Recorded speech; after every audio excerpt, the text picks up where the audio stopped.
Assalamu alaikum, bonjour chers amis. Alors, aujourd'hui nous allons voir le texte Le mariage de Rqia et la page 52.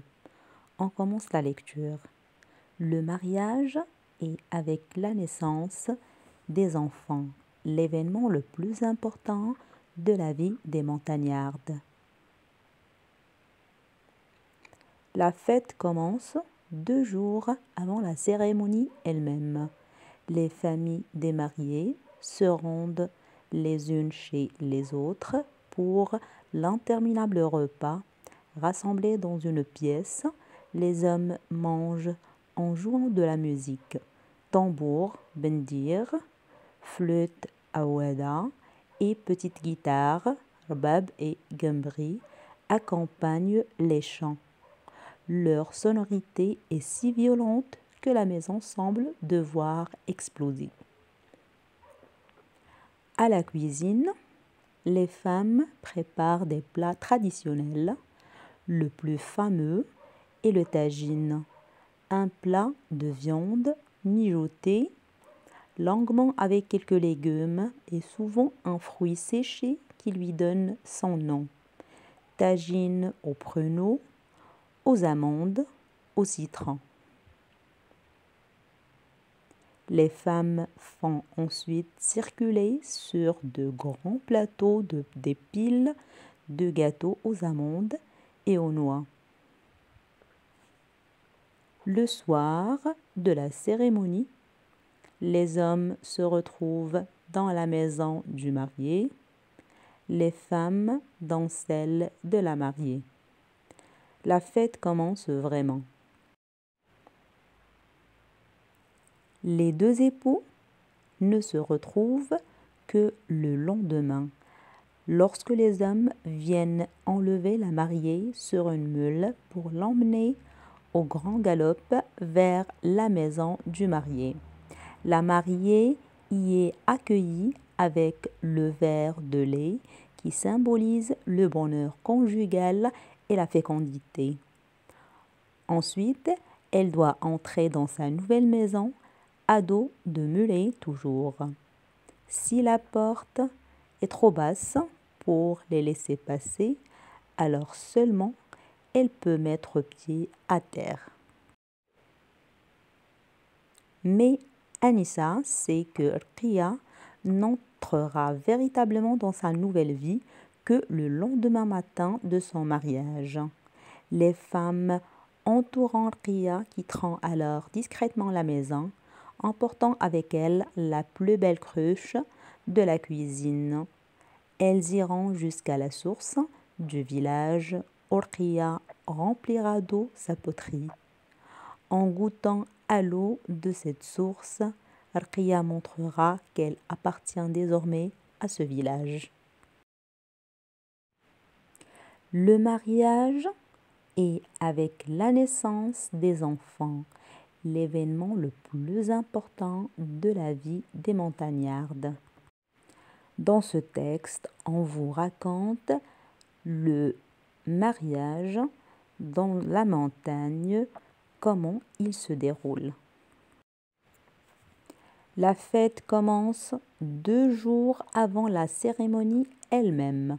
Les familles des mariés se rendent les unes chez les autres pour l'interminable repas. Rassemblés dans une pièce, les hommes mangent en jouant de la musique. Tambour, bendir, flûte, awada et petite guitare, rbab et gambri accompagnent les chants. Leur sonorité est si violente que la maison semble devoir exploser. Donc ici, on vous dit que les préparatifs du mariage commencent 2 jours avant la cérémonie. Il y a les familles qui se rendent les unes chez les autres et ils sont rassemblés, les hommes, dans une pièce en train de faire du chant avec gambri, ouada et autres instruments. À la cuisine, les femmes préparent des plats traditionnels. Le plus fameux est le tagine, un plat de viande mijotée longuement avec quelques légumes et souvent un fruit séché qui lui donne son nom.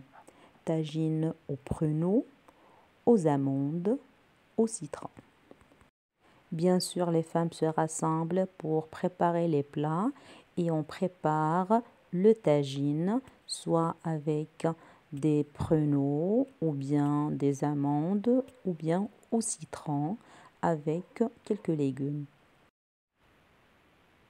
Les femmes font ensuite circuler sur de grands plateaux des piles de gâteaux aux amandes et aux noix. Et comme font toutes les familles marocaines, ils préparent bien sûr des gâteaux et naturellement les gâteaux aux amandes ou bien aux noix. Le soir de la cérémonie, les hommes se retrouvent dans la maison du marié, les femmes dans celle de la mariée. La fête commence vraiment.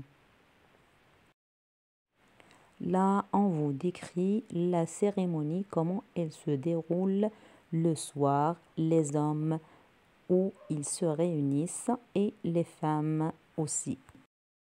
Les deux époux ne se retrouvent que le lendemain lorsque les hommes viennent enlever la mariée sur une mule pour l'emmener au grand galop vers la maison du marié.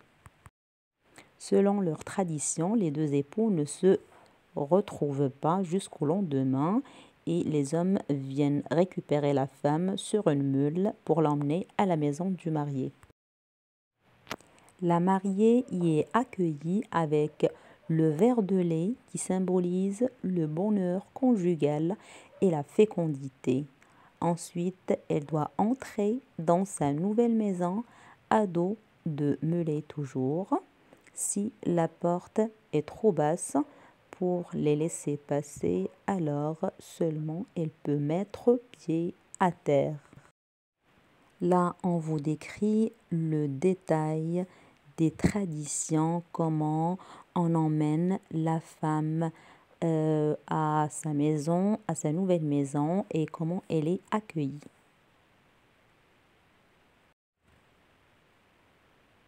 Mais Anissa sait que Rqia n'entrera véritablement dans sa nouvelle vie que le lendemain matin de son mariage. Les femmes entourant Rqia quitteront alors discrètement la maison, emportant avec elle la plus belle cruche de la cuisine. Elles iront jusqu'à la source du village où Rqia remplira d'eau sa poterie. Donc, selon les traditions, Rqia n'entrera dans sa nouvelle maison jusqu'au lendemain. Elle ira avec les femmes à la source du village pour remplir sa poterie qu'elle a emmenée de sa maison. En goûtant à l'eau de cette source, Rqia montrera qu'elle appartient désormais à ce village. Après avoir rempli sa poterie, elle doit goûter de cette eau pour faire preuve qu'elle appartient à ce village. On passe maintenant aux questions et avec la première question, de quoi parle le texte? La réponse, vous l'avez déjà deviné, j'espère. Ce texte, bien sûr, d'après le titre, il parle de mariage ou bien la fête de mariage.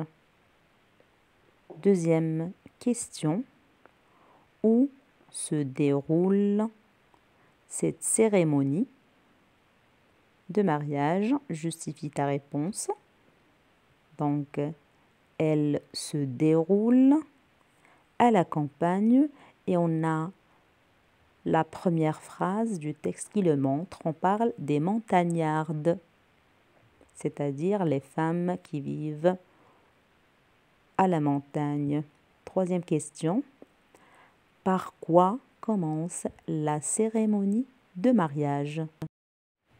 Et la réponse, d'après le texte, c'est qu'elle commence par l'échange des visites entre les deux familles, c'est-à-dire chacune, elle se rend chez l'autre.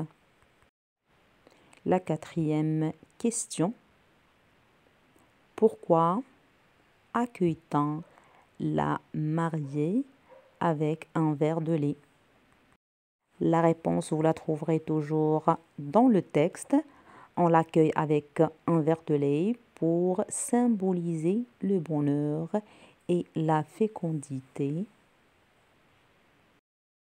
On passe à la 5e question.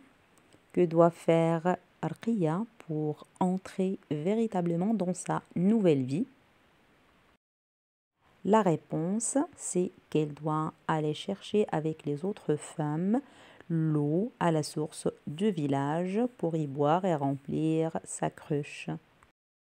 6e et dernière question. Est-ce que c'est ainsi que se déroule un mariage là où vous habitez? Et cette réponse, elle est facultative, c'est-à-dire que chacun doit répondre d'après son vécu. Donc, c'est la fin de cette leçon. Je vous remercie infiniment. Portez-vous bien et n'oubliez pas de nous encourager et de partager la vidéo et abonnez-vous à la chaîne. À très bientôt.